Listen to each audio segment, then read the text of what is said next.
Hello, everyone. In continuation to our discussion on the important questions with the solutions, answers for the subject quantitative techniques under NEP syllabus, this is part 5. First question, briefly explain the different types of research. So we have different types of research. First one is quantitative research, which deals with numerical data collection and analysis, for example, surveys and experiments. Qualitative type of research, which deals exactly opposite, means non-numerical data collection and analysis. For example, interviews, case studies, group discussions, etc., focus group discussions, etc.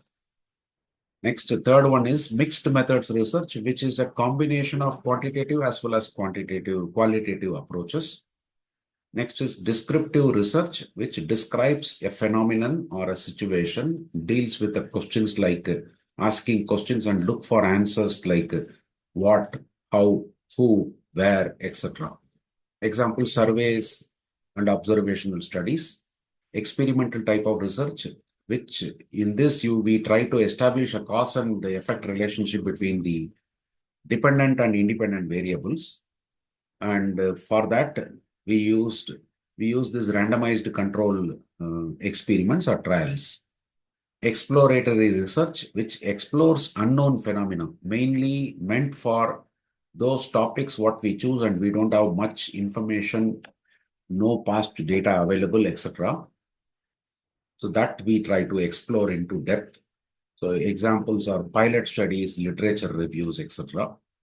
Next is explanatory research, which seeks to explain a phenomena. Basically, it is like your similar to your cause and effect or causal studies. Next question, briefly explain the types of communication. So we have verbal communication where it will be happening on face-to-face basis or through phones or through video calls.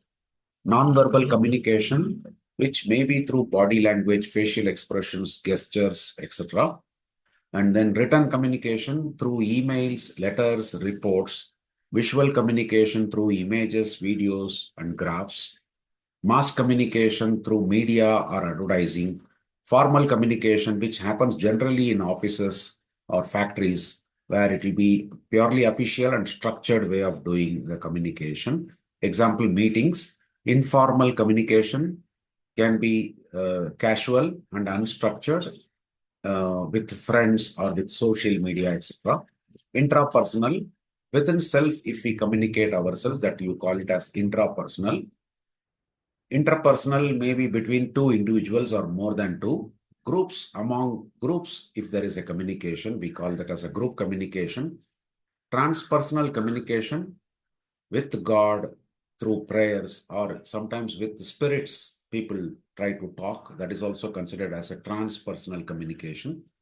Then comes your public communication, through political speeches, railway station announcements, etc. Synchronous communication, two or more people engage information in real time. For example, teleconferencing or video conferencing. Asynchronous communication through emails, basically, two or more people exchange information without the requirement for all the recipients to respond immediately. So these are different types of communication.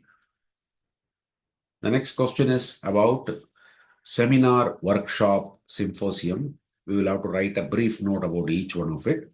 Seminar. It is a formal presentation on a specific topic. One expert speaker will be there who will share his knowledge and experiences, and then subsequently there may be interactive question and answer sessions, which follows generally after the presentation.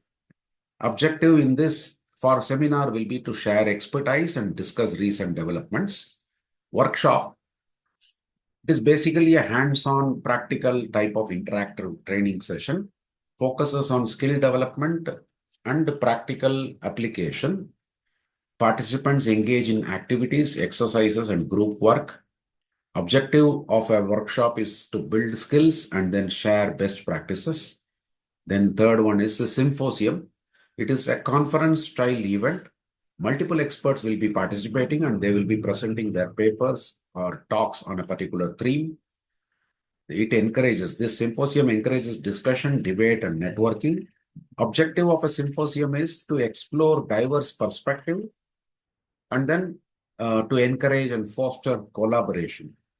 Key differences between these three are: seminar is involving one expert and it will be a presentation style. Workshop is about practical, that is hands-on experience and still skill focused. Symposium will have multiple experts and it will be like a conference style.